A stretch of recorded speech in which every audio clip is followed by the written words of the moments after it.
La raison pour laquelle nous avons détecté autant de donneurs, finalement, je pense qu'on passe à côté d'aucun cas qui pourrait être, donneur et qu'on est à l'aise, pour, aborder, les familles, par rapport aux dons d'organes.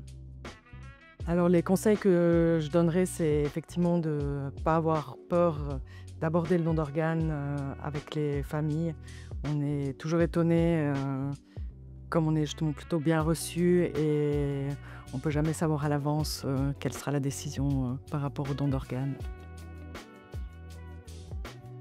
Les facteurs le plus importants du succès qui expliquent l'augmentation des donneurs à l'hôpital de Sion, c'est l'introduction de façon effective du programme DCD dans notre hôpital en 2023. Nous, on avait créé un protocole avec l'implication de tous les acteurs dans les processus du donneur en DCD. Et puis, ça a été très important pour nous de faire des simulations. On a fait deux pour la réussite du programme.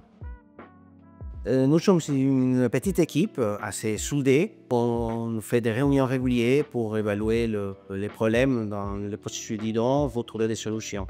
Pour l'avenir, j'espère que l'introduction effective du consentement présumé au sens large à Suisse pourra aider à respecter le mieux possible la volonté de tous nos patients de donner ces organes.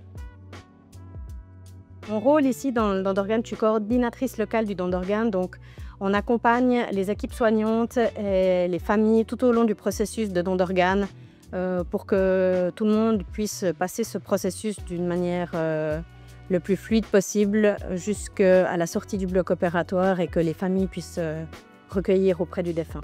Les conseils qu'on peut donner pour les autres hôpitaux de détection, c'est vraiment informer que tous les corps médico-soignants sont impliqués dans cette cause, depuis les urgences jusqu'aux soins intensifs, de faire des formations régulières, de la sensibilisation et puis oser.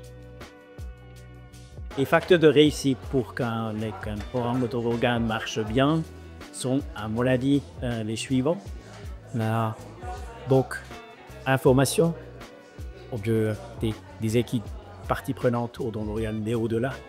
Formation, adhésion de toute l'équipe qui participe au processus de don d'organes. Nous, on a la chance d'avoir une constellation optimale dans notre service. On a une équipe à taille humaine qui est très constante, avec 5 médecins cadres qui sont là depuis de longues années et qui procèdent toujours aux discussions de soins palliatifs et de dons d'organes et qui sont adhérents au programme. Ensuite, d'avoir des coordinatrices locales du don qui viennent, d'une qui a un pied en clinique chez nous et l'autre qui a un pied des urgences.